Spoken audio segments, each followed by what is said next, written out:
This program is brought to you by Emory University. Any opportunity I get to give back or influence the next generation, I'd love to take that opportunity. What do you think of the reception of the Ozzy, Anytime I hear Ozzy Osbourne, I get chill bumps. You know, that's the reason why it was my walk-up song. It gets me kind of jacked up when before I go to the plate, and I'm honored that no matter where I go, no matter what I do now, if I'm introduced, Ozzy Osbourne comes on. You ever heard Ozzy in church before? I have never heard. That's kind of sacrilegious, isn't it? Ozzy Osbourne in church? No, I have not. But there's a first for everything. It was a nice touch. Overall, what do you think your message would be to these seniors as they move out to the real world? I want them to make an impact. I want them to go out and help people. I want them to be that hero that I was talking about. I had very good role models when I was a kid. And hopefully these kids have role models too, whether it's their parents or whether it's their professors or somebody like that influences them to be different. What was your first reaction? I know you touched on it when you were approached by Emory, and why did you decide to do it?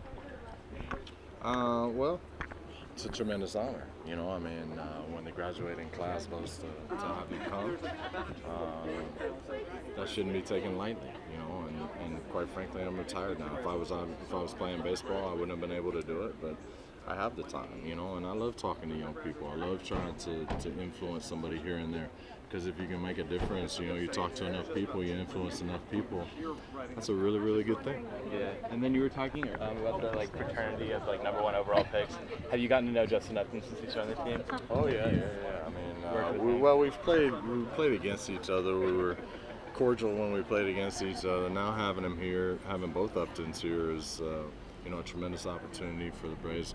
That clubhouse is always a good one. The Braves are very conscientious of chemistry, and guys that don't fit into the clubhouse usually don't stay here very long. Yeah, and then what do you think as far as on the field or off the field is one larger life lesson that you could impart on these seniors? Well, I think in order to be a good professional, you have to compartmentalize. There are certain things that are going to affect your life off the field, going to affect what you do on the field. Whenever I had tough times off the field, baseball was my safe haven. That was my refuge, my way to get away, my way to get my mind off of things. So I was able to compartmentalize and go out and do my job for a few hours every night, and then deal with my own demons off the field, in my own good time. So it takes some time, but hopefully, I don't think my performance on the field suffered all that much. Okay. Thank you very much. My pleasure. Also, so you spent your entire career with one organization or one company, so to speak. And we have all these seniors graduating. It's very rare to spend your entire career working for one business or company. Correct. So what was that like, or why did you decide to stay there, and how rewarding is that now, knowing that you served your entire career for the Braves? It's real rewarding because it's not something that's done that often. And thank you for everything you do. Thank you very much. The only thing I can compare it to is a good marriage, because there was some give and take on both sides, and it takes that in this day and age where so much money is thrown around towards players for me to give a little bit here and there, the organization to give a little bit here and there. The bottom line is I didn't want to play anywhere else, and they didn't want me to play anywhere else for 19 years, and that's awfully flattering that somebody would want you that long. Obviously, you have to play at a pretty decent level for that to happen, and that was the case for 19 years with the Atlanta Braves. Okay, and then also I think you had 2 ACL tears during your career, and one especially very early on. Right. And so like any of these seniors are going to have, there's going to be setbacks in your career.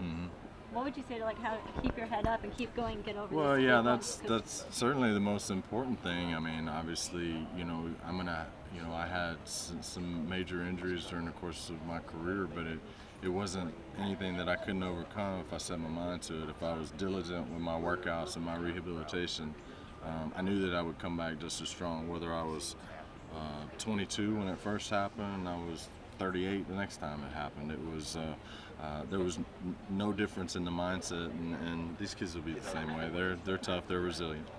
The preceding program is copyrighted by Emory University.